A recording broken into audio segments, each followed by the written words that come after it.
Hi everyone, I've got a quick little tip video to share with you. I was just about to bake these loaves and I thought, I really should share this.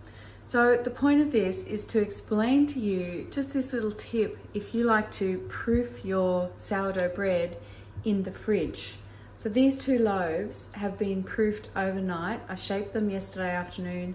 They've been proofed in the fridge and they're still cold. I've just taken them out of the plastic bags.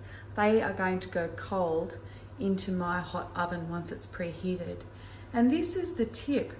If you like to do this method and you like to refrigerate your dough and you like to bake them straight out of the fridge, which if it's summertime and you've got a warm fridge and your dough is proofed quite nicely in the fridge, you probably will want to bake them pretty much straight out of the fridge, otherwise they'll overproof if you leave them on the bench for too long.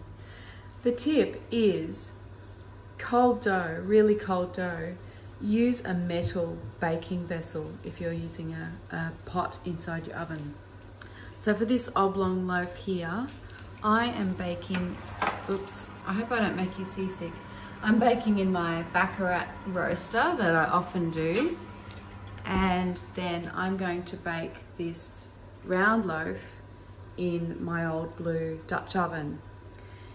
If I was baking these doughs on the same day as I fermented them and shaped them, I would probably give myself more options to bake these in ceramic or glass bakeware, which I also love to use. This is an Emile Henry baker, and this is a Dalton, a beautiful ceramic baker that I love as well. I don't use it very often for baking, but it does make a lovely shaped loaf.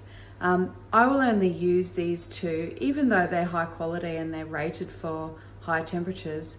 I think it's not worth risking your really nice bakeware, exposing it to the thermal shock that it might get from really cold bread dough being put into a really hot preheated ceramic or glass baking vessel. So that's it. I mean, it's not a hard and fast rule.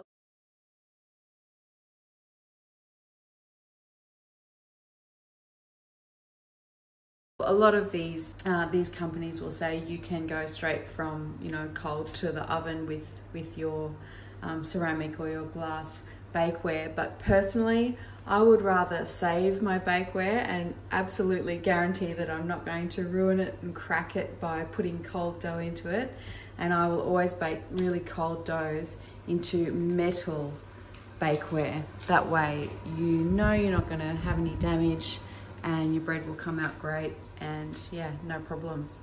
Anyway, that's it for today. Just wanted to share that. Thanks everyone. See you again soon.